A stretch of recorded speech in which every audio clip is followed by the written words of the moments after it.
আগামীকাল আমাদের যাত্রা অনুষ্ঠান।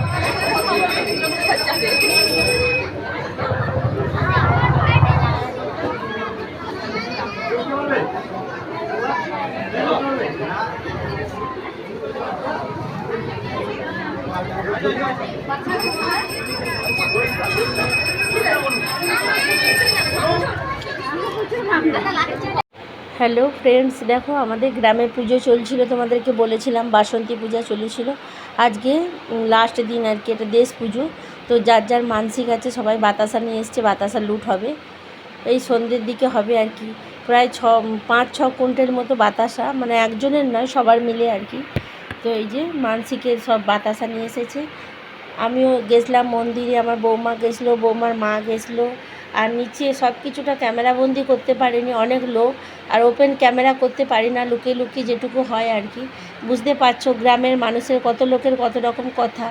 আমার খুব ইচ্ছে করছে তোমাদেরকে মন্দিরে সব কিছুটা দেখাতে, কিন্তু পারছি না। তবুও যেটুকু পেরেছি সেটুকু তুলে এনেছি। দেখো বন্ধুরা, ভালো লাগবে, আশা করি তোমাদের ভালো লাগবে। এই যে আগে পুজো হচ্ছে, তারপর নাম ধরে সংকল্প হচ্ছে, তারপরে সবাই বাতাসা নিয়ে মাথায় করে ঘুরবে। অতটা হয়তো উঠাতে পারিনি, মাথায় করে গোল করে ঘুরবে, কীর্তন হবে, কীর্তনের সঙ্গে সঙ্গে ঘুরবে, তারপরে বাতাসা ছড়াবে। আর সবাই ঘুরানোর জন্য মন্দিরের বাইরে অনেক লোক জমা হয়েছে। তো আমরা এখন মন্দিরের উপরে আছি। এই দেখো 3 মা বসে আছেন, শীতলা মা মন্দিরের ভিতরে। 3-4 জন ঠাকুরমশাই আছেন। আর শ্যুট করেছি তো ফাঁকা ফাঁকা দেখতে পাচ্ছ, কিন্তু অজস্র ভিড়, সবাইকে ঠিক করে ক্যামেরা বন্দি করতে পারিনি। এই যে ঠাকুরমশাইকে প্রণাম করছে সবাই, দিয়ে টিপ পড়ছে, পয়সা দিচ্ছে, তারপরে পুজোর ডালাগুলো বার করে দেবে। এটা আমি, এই যে গোলাপি শাড়ি পরাটা, এই যে প্রণাম করছি আমি ঠাকুরমশাইয়ের কাছে। হাতে ক্যামেরা ধরা আছে, কেউ করে দেওয়ার মতো তো নেই।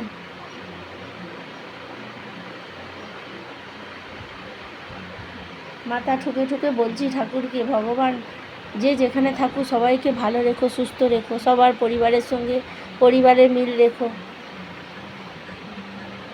এখন আমি মন্দির থেকে নেমে যাচ্ছি, নামছি না, মন্দিরের সামনেই বসছি আর কি।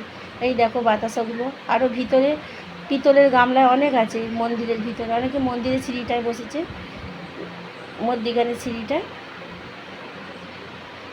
তো কত মানুষের সাথে দেখা সাক্ষাৎ হচ্ছে, কত রকম কথা হচ্ছে। আর গরম তো গরম, মানে সুতো শাড়ি ছাড়া কোনো শাড়ি পরা যাচ্ছে না। তো আমি একাই সুতির শাড়ি পছন্দ করি, আর সবাই দেখছি সিল্কের ভারী ভারী শাড়ি পরে এসেছে। এই দেখো নিচে বাতাসা গুঁড়োনো হয়ে গেছে, সব এখন বাড়ির দিকে যাচ্ছি। সন্ধে সন্ধে হয়ে গেছে, অল্প অল্প আলো, নিচেটা বেশি আলো নেই। আর খুব একটা দোকান বসে না, ওই আইসক্রিমের দোকান আর পাঁপড়ের দোকান বসেছে। আর ওই সামনেটা প্যান্ডেলের মতো করা আছে, ওখানটা কীর্তন হয়, মায়ের গান হয়, এই আর কি। তো আজকে বাতাসা লুট হলো, আর কালকে একটা যাত্রা হবে, ব্যাস এইটুকুই, আর কিছু না। এবছর মন্দিরটা নতুন হয়েছে, আগে ছিল ছোট করে, এবারে মন্দিরটা বড় করে করা হয়েছে বলে অনেক খরচ হয়েছে। এটা আমার বৌমা, এই যে পিতলের গামলা ধরে আছে, এটা আমার বৌমা, ওরও মানসিক ছিল 5 কিলো বাতাসা ও দিতে গেছিলো। আমরা সবাই গেছিলাম, একটু লুট দিয়ে ওইটুকু প্রসাদ রাখা হয়েছে আর কি বাড়ির জন্য।